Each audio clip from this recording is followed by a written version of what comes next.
lait en poudre. Alors évidemment, ça leur sert, comme on vous a reproché aussi d'entériner des campagnes avilissant l'image de la femme, vous la féministe. Donc parlons de ça très précisément et Alors, passons aux choses sérieuses ensuite. premièrement, je confesse que je ne connais pas toutes les publicités que produit le Publicis et le groupe Publicis. Deuxièmement, je ne suis pas publiphobe, et peut-être à cause de mon père.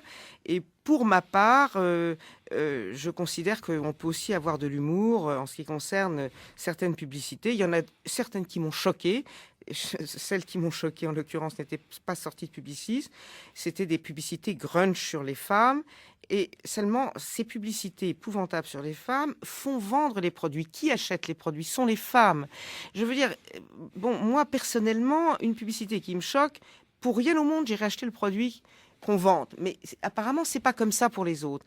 Et puis, ce que je voudrais dire aussi, c'est que, et après j'en aurai fini avec les publicités, moi, je considère que les publicitaires ne veulent jamais choquer le produit qu'ils vendent pour leurs annonceurs, et que par conséquent, ils se contentent souvent de manipuler, trifouiller dans les stéréotypes acceptés par une société.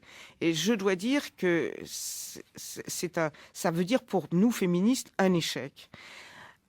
Enfin, enfin, la deuxième chose que vous m'avez dite à propos de Publicis, c'était quoi? Bah, que Naturellement, ça voilà. protège le lait en Pour en poudre et finir, les couches alors, jetables. je confesse que j'ai réalisé ça après la rédaction de mon livre, qu'on allait peut-être me dire, et je me suis renseignée. J'ai demandé, est-ce que Publicis fait de la publicité pour des...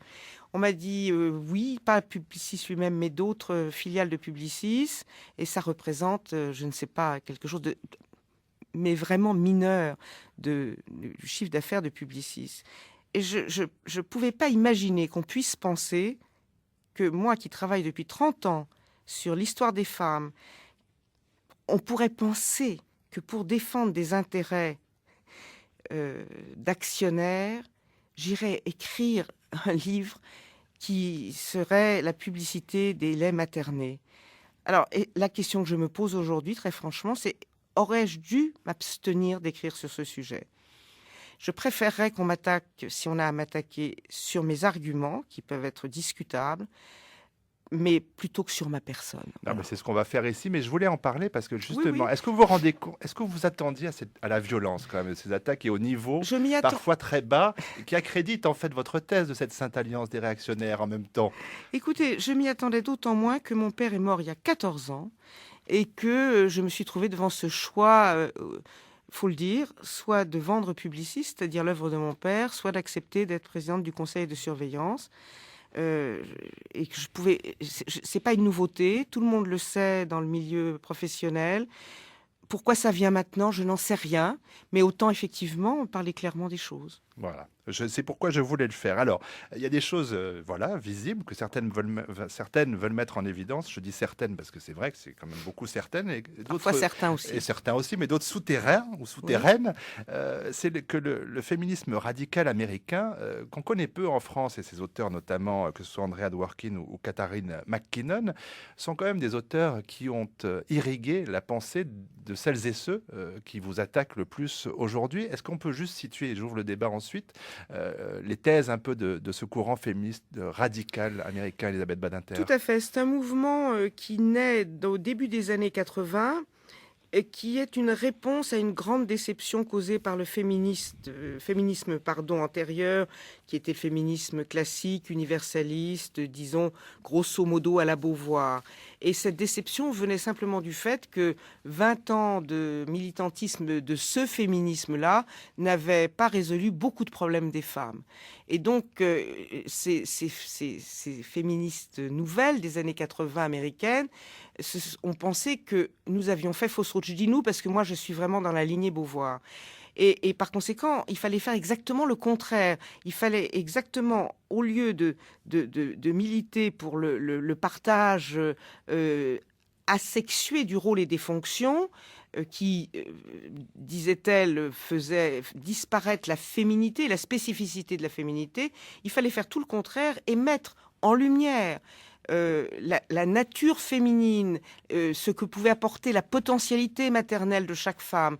Et même, certaines ont été plus loin en pensant que, justement, parce qu'une femme, toute femme pouvait être mère, elle était dotée de vertu qui était une sorte de commisération naturelle à l'égard des autres, l'habitude du soin des autres, du dévouement à l'égard des autres, et que si on promouvait, si j'ose dire, ce nouveau modèle de femme qui revendiquait sa féminité, peut-être on pourrait faire, comment dirais-je, le pendant au monde viril, dur, qui ne s'occupait pas en particulier de chacun. Et donc, ça a été une aventure intellectuelle intéressante. Nul doute qu'elle était intéressante.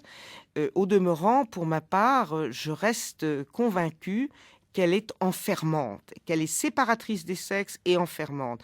Parce que si, effectivement, on n'arrête pas de souligner la grandeur des soins maternels, le bonheur de la maternité, comme si ça concernait toutes les femmes, d'une part, on amputait la liberté des autres qui ne s'y retrouvaient pas, ce qui me semble très grave, et que d'autre part aussi, on inclinait les femmes à retrouver, bon an, mal an, même si on ne le disait pas, le retour à la maison.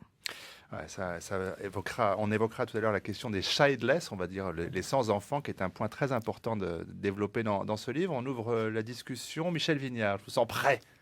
Oui, oui. Alors, je dois dire que je suis un homme sans enfant, pour bien dire d'où que je parle, parce que c'est vrai que dans ces questions, c'est souvent difficile, parce que souvent les hommes ont parlé à la place des femmes, et donc ça rend les choses encore plus compliquées.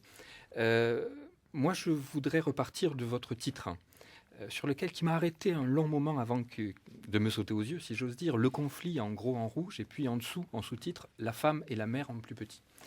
Et pour moi, c'est votre thèse qui est formulée là.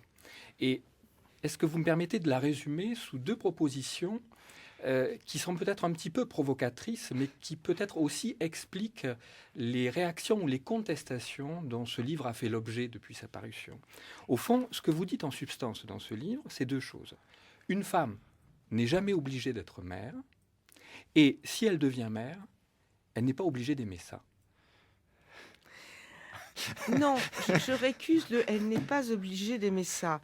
Si elle devient mère, aujourd'hui, dans un monde radicalement neuf de la contraception, elle s'engage, d'abord, elle le désire, elle a envie d'être mère. La plupart du temps, je sais qu'il y a 200 000 avortements en France, mais hors ces 200 000 avortements en France, la plupart des femmes, l'immense majorité des femmes, a un acte volontaire pour arrêter une contraception et se dire c'est le moment, je vais avoir un enfant.